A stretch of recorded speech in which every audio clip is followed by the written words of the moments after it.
reading the Bible straight through, and by the time you got to Leviticus, you were wondering, what is this? And you never made it any further? If so, you're not alone. This episode is all about helping you understand the book of Leviticus, which is the third book of the Bible, and also the third book of the Torah. So what is it at its essence? It's really about helping to understand how the Israelites were to live as God's holy people, and that's what it's about, holiness. So if you remember in our Genesis episode, we talked about how the 12 tribes of Israel were these 12 brothers that became 12 family lines. And in our Exodus episode, that family grew so big that Pharaoh enslaved the people, and we just start hearing this word Israelite, which is talking about anyone that's a part of this family. Now, if you remember, that's when we start talking about the 10 plagues, God calling on Moses, his brother Aaron, the freeing of the people, the parting of the Red Sea, and how God's going to lead them to the promised land. But before he can lead them, he needs to help them set up, I guess you could say, their own community, their own civilization, and show how if they're God's people, they need to set themselves apart from the rest of the world. And the 27 chapters of Leviticus are going to do just that. Now bear in mind, these just aren't rules and regulations. It's also about what are going to be their rituals, their holidays, what do they celebrate, what's sacred to them, and even ethical and moral behaviors. And one of the biggest overarching themes is be holy because God's holy. If you really want to go in depth on how we got here, I recommend going back and watching the Genesis episode and the Exodus episode.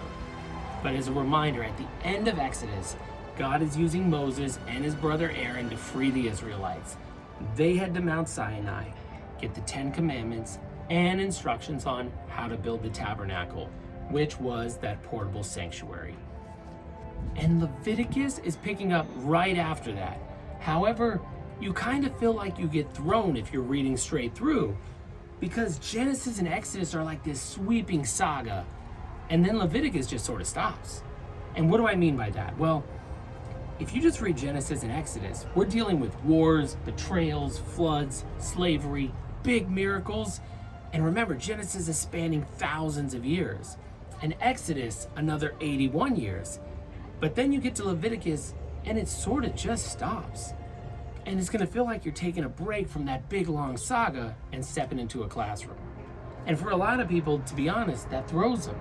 But remember, when this was written, there wasn't a Bible. There wasn't 66 books. They were all separate scrolls. And the purpose of the Leviticus scroll is different than the purpose of the Exodus scroll.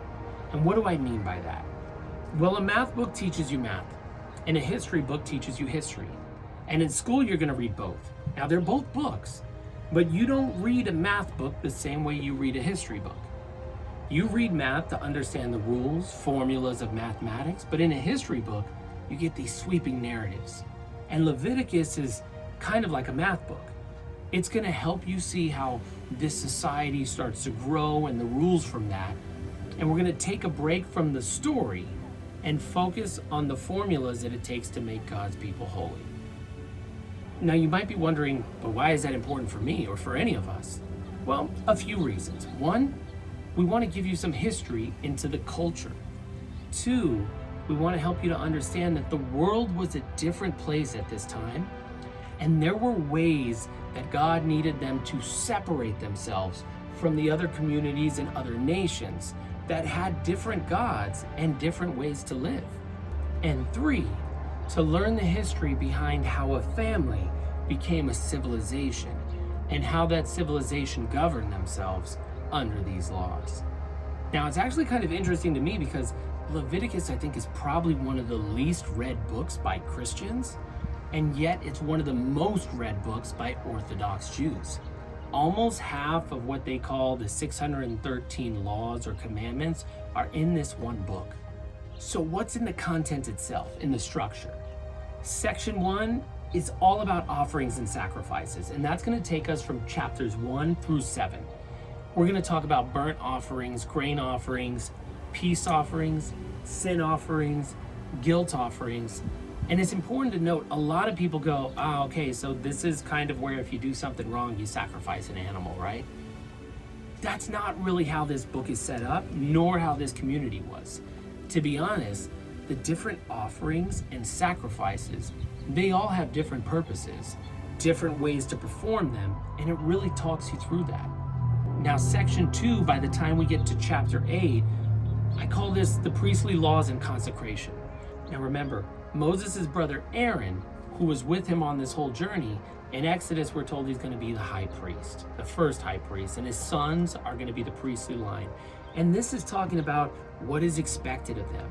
Because priest, here, we're not talking about in the future, we're just talking about right here, when these people are first getting established, are the mediator between God and the Israelites. You bring your sacrifices, you bring your offerings to the priest, but he gives them special laws. And in chapter 10, unfortunately, 2 of Aaron's sons just completely break the laws, throw them out the window, and it ends up costing them their life. Section 3 is about the laws of purity, and this is really kind of chapters 11 through 15. We're going to dig into laws about what's considered clean and unclean. Now remember, this is the first time they're setting up their civilization, so they're going into everything: dietary laws, which animals to eat, bodily discharge, purification after childbirth. And you might be going, yeah, but cool, what's that have to do with anything? Why would you have a law about what animal to eat and what animal not to eat? And I can't truthfully answer that. But I can say, we have laws about what we can eat and what we can't eat. So why would their culture be any different? And I know it can be hard for people to grasp reading this because thousands of years later, we are so far removed. But remember, this is about separating themselves from the other nations and being pure and holy before God. Section 4, right around chapter 16, remember there's 27 chapters, is about the Day of Atonement. Now this is probably one of the most important days at all. It's going to happen once a year. And if you remember, in that tabernacle, that portable sanctuary, the innermost place was the Holy of Holies that only your high priest could go into once a year. That was the Day of Atonement. That where he goes in and he is making an atonement for the sins of all of Israel, all the people. Section 5, some people will call this the Holiness Code or your ethical class. And honestly, this is more day-to-day life. Ethical behaviors, sexual purity, even justice within the community. It also delves into things like caring for the poor, showing kindness to strangers. It's honestly a true reminder that holiness and ethics are intertwined. They go hand in hand. God was trying to build a just yet compassionate society. Now, section 6, I guess you could call this almost the holidays. And this is going to start around chapter 23. And I don't mean holidays like you take a day off of work, but these are the things that they're trying to establish in their community that are important for them to celebrate. And all these things revolve around God. Things like the Passover is a big one. We talked about that in Exodus. That was part of how the people got free. You also have the Sabbath, which is talked about in Genesis. You also get the Day of Atonement here. And probably also one of the bigger ones is the Year of Jubilee, which is really significant because this is a year that sort of restores balance that they're going to celebrate. And what does that mean? That means land, actual land, would be returned to an original owner if they lost it. Liberation of slaves. If somebody was in slavery, they'd be liberated. It's in essence emphasizing how important it is to have, yes, justice, rules, laws, but also a balance in society. And at the end of the book, it's reminding Israel, listen, you need to be holy because God's holy. And if they follow him, they're going to be blessed. And if they don't, there's going to be consequences. And remember, this is important because you might be going, well, this is coming out of nowhere. Exodus, God makes an offer. He makes a covenant. He makes a promise. He says, do you want to be my special people? If so, follow me. This is what that book is setting up. It's setting up that covenant because the Israelites, they agreed. They said, we're all in.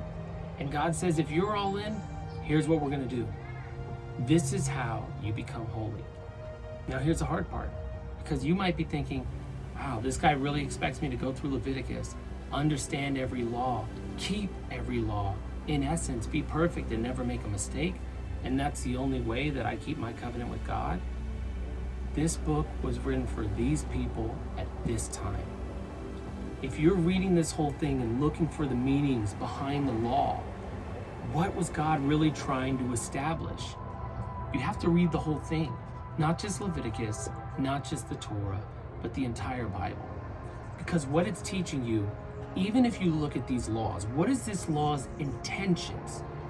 It's to teach you to love God, to make him the most important thing in your life, and to love people in your community, to take care of your community, and to set yourselves apart from other communities and other nations that don't believe those two things. The problem is, after Leviticus, for centuries and centuries, even up until the moment that Jesus came, people have always been trying to figure out how to bend the rules, how to skirt around the sides of a law, and how to find loopholes so you can still live your life any way that you want. And that is absolutely not the point of the book. And that, to me, is what's so important in the New Testament and is so cool about Jesus and what he brings to that message. And that's everything we have for you for the book of Leviticus today. If you're enjoying this content, if you want to dig in and do more, feel free to feel free to put a comment in there, send a message. What would you like to see? What do you want us to talk about? We want to talk about everything that's in here. Like and subscribe.